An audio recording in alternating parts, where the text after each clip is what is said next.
Assalamualaikum warahmatullahi wabarakatuh.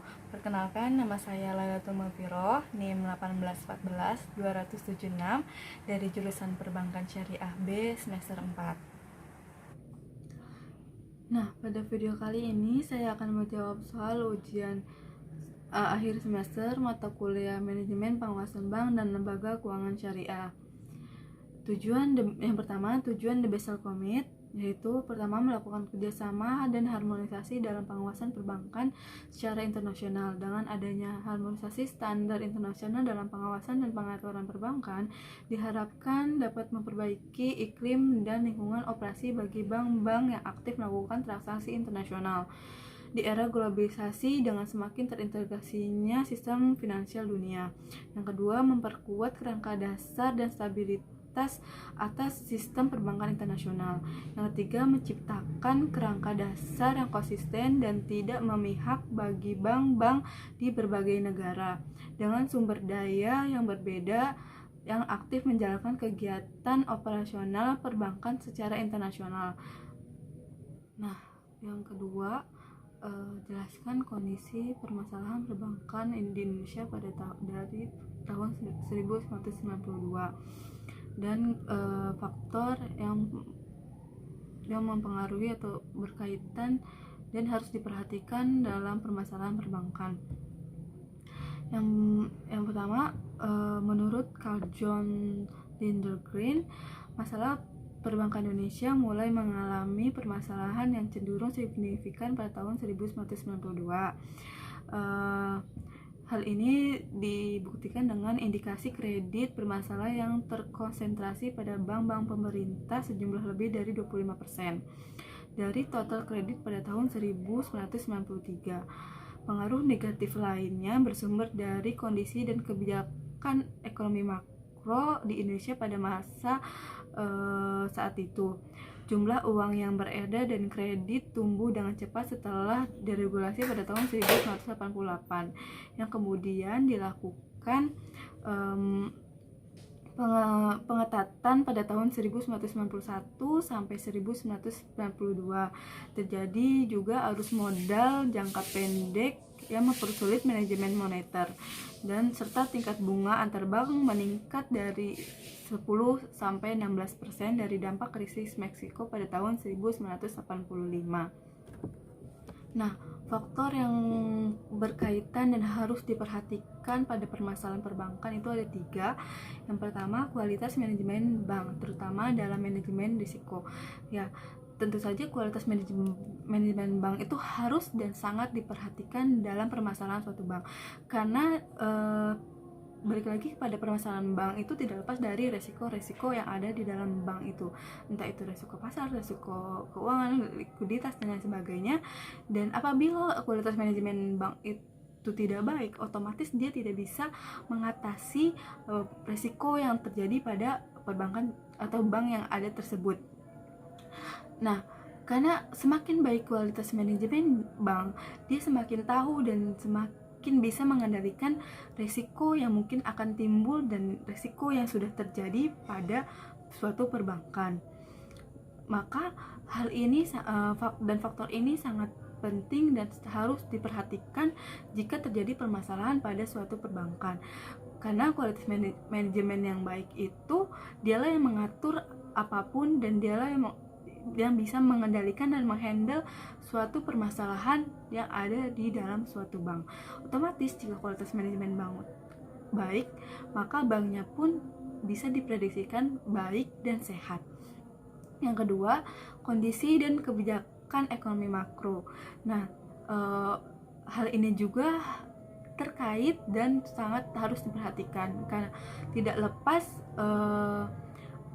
lepas dengan kebijakan ekonomi makro pada suatu negara, bank harus mengikuti bank sentral pada suatu negara tersebut.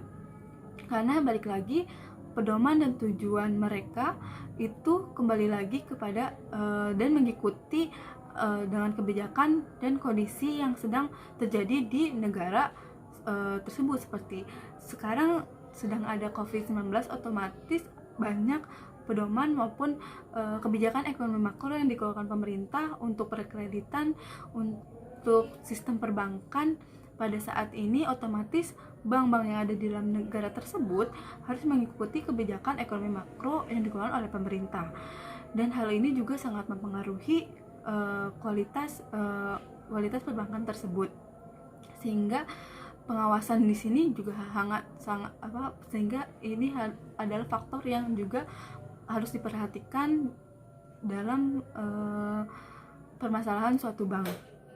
Yang ketiga ada efektivitas pengawasan bank. Nah, sesuai yang tadi saya jelaskan, yang faktor ketiganya juga tidak kalah penting. Semakin efektifnya pengawasan suatu bank, maka penyelewengan dan masalah-masalah yang timbul bisa dapat dan cepat teratasi. Karena semakin efektifnya pengawasan pada suatu bank, maka bank tersebut bisa berjalan sesuai kaidahnya dan sesuai asas kehati-hatian pada penerapan prinsip suatu bank. Karena semakin efektifnya pengawasan di bank tersebut, otomatis pekerjaan maupun segala bentuk hal-hal yang ada dalam bank pun menjadi lebih efektif dan lebih baik lagi. Nah, yang terakhir, pelaksanaan pengawasan bank yang efektif bagi bank dan lembaga keuangan syariah, tentunya dengan melakukan pengaturan dan pengawasan yang sangat efektif dan diperlukan bagi keamanan dan kesehatan lembaga keuangan bank dan lembaga keuangan syariah. Regulasi tidak akan memiliki peran yang cukup berarti tanpa disertai sistem monitoring yang tepat.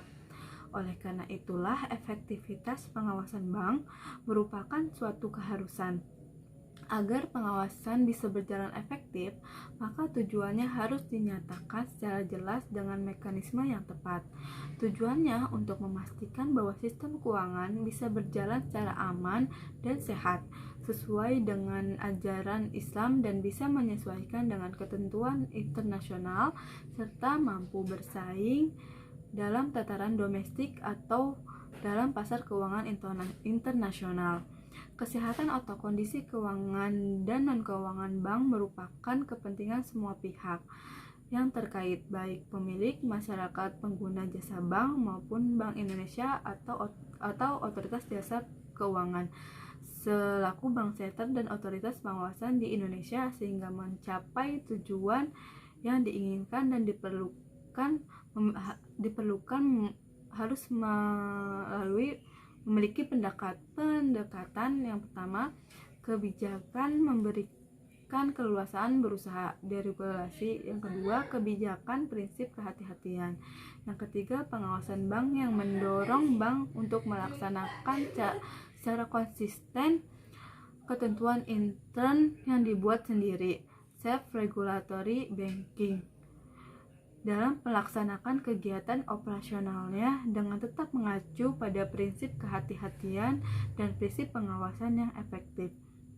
Nah, prinsip pengawasan yang efektif ini digunakan yaitu prinsip The Basel Core Principle yang memiliki 25 prinsip dan dibagi menjadi 7 kelompok besar, yaitu yang pertama, prakondisi bagi pengawasan bank yang efektif yang memiliki 1 prinsip. Yang kedua, proses perizinan dan persetujuan atas perubahan struktur yang memiliki 4 prinsip.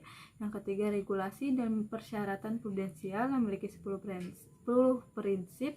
Yang keempat, metode pengawasan bank yang memiliki 5 prinsip.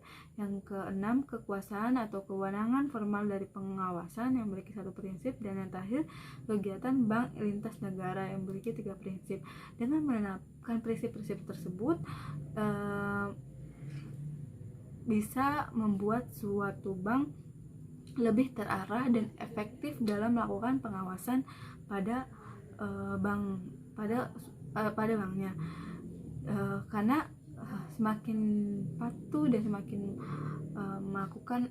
menggunakan prinsip-prinsip yang telah ada,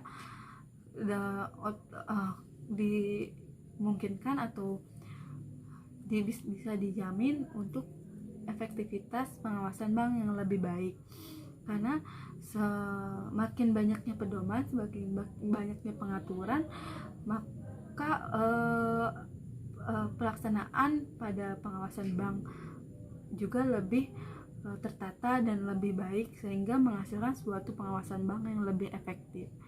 Mungkin sekian dari saya, kurang lebihnya saya mohon maaf. Wabillahi taufiq wal hidayah. Wassalamualaikum warahmatullahi wabarakatuh.